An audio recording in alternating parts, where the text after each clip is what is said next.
일본 관상가 미즈노 남보쿠. 미즈노 남보쿠 그는 일본을 대표하는 관상가입니다. 그가 유명한 이유는 관상을 배우기 위해서는 때밀이, 장의사 등등을 다 거쳐야 한다는 이야기의 실제 주인공이기 때문입니다. 한국에는 그의 중요 이론 중 천량론. 천량론이란 태어나면서 평생 먹을 양식을 하늘이 내려주는데 그 양식을 다 소비하면 죽는다는 운명 법칙이 소개되어 있습니다. 일본의 관상가 미즈노 남보쿠는 어려서 부모를 잃고 대장장이를 하던 작은 아버지 밑에서 키워졌습니다. 10세 때부터 술을 배우고 도박을 일삼으며 하루가 멀다 하고 싸움을 일으키다가 결국 18세 되던 해에 감옥에 가게 되었습니다. 반년 동안 감옥에 있으면서 남보쿠는 밖에서 보아왔던 사람들과 감옥에 들어오는 사람들이 꽤 많이 다르다는 사실을 발견하였습니다. 감옥에서 죄인들의 모습을 관찰하던 남보쿠는 감옥에서 나오자마자 자신의 운명을 알기 위해 관상가를 찾아갔습니다. 1년 안에 칼에 맞아 죽을 관상이니 이 길로 속히 절에 가서 출가하기를 청하시오. 이 말을 들은 남보쿠는 그 길로 가까운 절에 가서 출가를 청했으나 절의 주지 스님은 중이 되는 것은 아주 힘든 일이오. 앞으로 1년 동안 보리와 흰콩으로만 식사를 하고 다시 돌아오면 그때 받아주겠소라며 거절했습니다. 남보쿠는 바닷가에서 짐꾼으로 힘들게 일하면서도 살기 위해 보리와 흰콩만을 먹고 술도 끊고 버티었습니다. 어울리는 무리들이 난폭하여 종종 싸움이 일어났지만 작은 상처만 입을 뿐 생명에는 지장이 없었습니다. 1년을 무사히 넘기고 출가하기 위해 절로 향하던 그는 자신의 죽음을 예언했던 관상가에게 찾아갔습니다. 남보쿠를 알아본 관상가는 크게 놀라며 물었습니다. 완전히 관상이 바뀌었군요.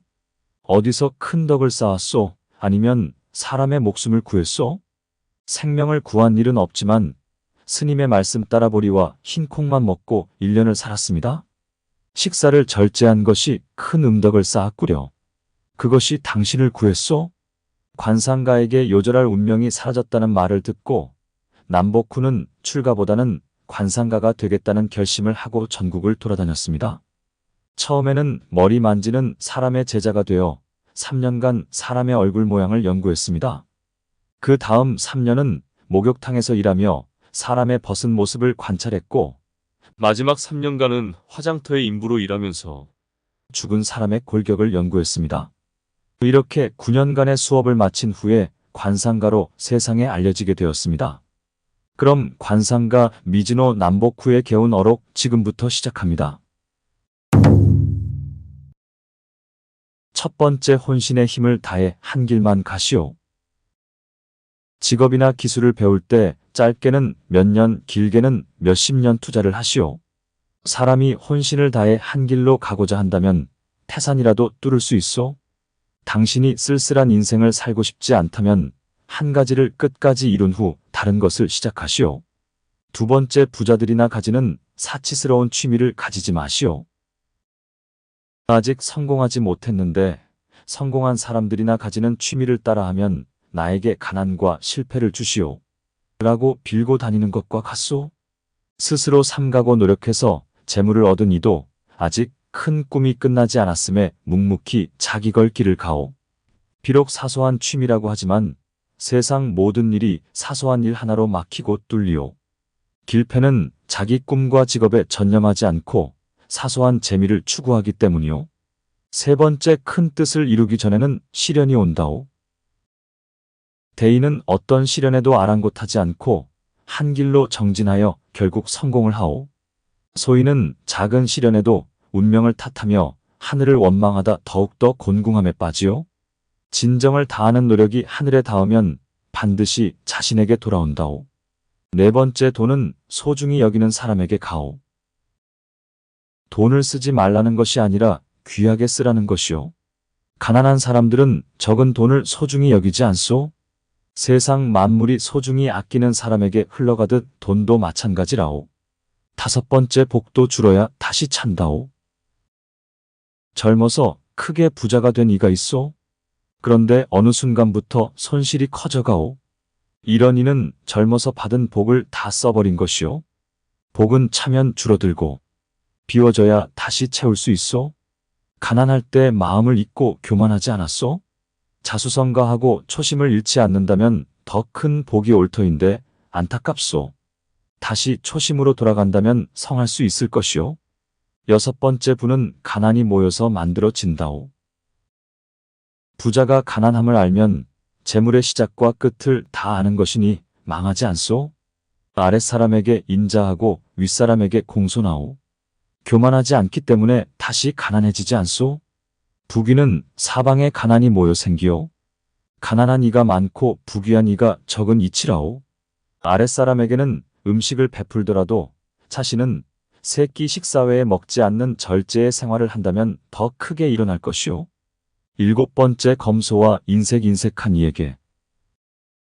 당신의 검소함은 인색을 근본으로 했기 때문에 흉하오. 처음부터 끝까지 스스로 낭비하지 않음을 말함이지 다른 이를 괴롭히라는 뜻은 아니라오. 검소하다는 핑계로 아랫사람의 몫을 아끼고 세상 인정상 내어야 할 금전도 아끼며 남도 도와주지 않는다면 흉한 길로 가는 것만 남았소. 여덟 번째 일찍 일어나시오. 운이라는 것은 기에 따라 움직이오. 운명을 그래서 운기라고도 부른다오. 내 몸의 기흐름이 좋으면 운명이 반듯해진다오. 일찍 일어나서 태양의 기운을 받고 열심히 일하는 것이 운명을 개척하는 길이오.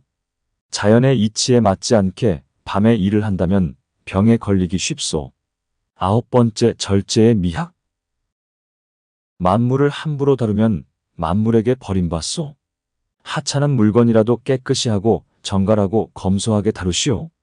만물을 아끼는 것에 세상의 이치가 녹아있다오. 자신의 운명은 매일 자신이 행동하는 바에 고스란히 나타나오. 그렇기 때문에 매일 대하는 존재들이나 도구를 다루는 모습만 봐도 스스로 자신의 운명을 예측해 볼 수 있소. 열 번째 운명은 정성에 따릅니다. 복 많은 관상인데 궁핍하게 사시오. 운명의 기륭은 정성에 따라 달라지오. 좋은 운명을 타고났더라도 마음이 성실하지 못하면 운명은 나쁘게 바뀌오. 운명은 살아있는 것이오. 어떻게 마음먹고 행동하느냐에 따라서 관상은 변하오. 우선 심신을 다스리시오. 만약 자신이 가난할 운명을 타고났다는 생각이 들면 지금부터라도 만물을 소중히 여기고 성실하게 생활하시구려. 11번째 가난을 다 채우면 복이 옵니다. 극도로 가난할 운명이더라도 절제하면 자연스럽게 가난은 면하오. 가난을 벗어난 이후에도 항상 검소하게 살면 상당한 금전을 모을 수 있고 채워지면 비워지고 비워지면 채워지는 것이 자연의 이치라오. 근신하고 절제하는 생활을 한다면 좋은 일만 생길 것이오. 12번째 운명이란 모든 이에게 운은 있소. 태양이 하늘을 순행하듯 몸에도 천지의 기운이 순행하오. 이것을 운이라 하오. 그리고 사람은 하늘의 뜻으로 신체가 생기오. 그래서 운이 명이 된다오. 운은 항상 몸에 깃들어 자연의 이치와 함께 돌아가니 마음가짐과 몸가짐이 바르면 좋은 운이 되오. 13번째 도움은 받을수록. 사람은 남을 의지하려 하면 할수록 약해지오. 모든 일은 자신의 행동에 기륭이 있는 것이오. 세월을 허비하며 편안함을 즐기고 만물을 허비한다면 오장에 병이 들어 가난해지오. 남을 의지하고 원망하기 전에 오로지 음식을 절제하고 검소한 생활을 하시오. 14번째 음식을 즐기지 말고 성공을 즐기시오. 성공한 다음에 음식을 즐겨도 늦지 않소? 성공 전에 음식의 즐거움을 다 즐기면 하늘로부터 빈천이라는 괴로움을 받소. 과식하는 것은 밥을 그대로 변소에 버리는 짓이오. 음식 절제를 못하는 것은 매일 밥을 오물 위에 던지는 것과 같소. 15번째 어떤 사람이 성공하나? 자신이 성공할 것인가를 알고 싶다면 먼저 식사를 절제하고 이를 매일 엄격히 실행하시오. 이것이 쉽다면 반드시 성공할 것이오. 출세가 준비되지 않은 사람은 식사를 절제하려 해도 쉽지 않소. 안타깝게도 이런 사람이 세상엔 너무 많소. 그래서 성공하는 사람이 적소. 음식을 적게 먹고 일정한 시간에 드시오.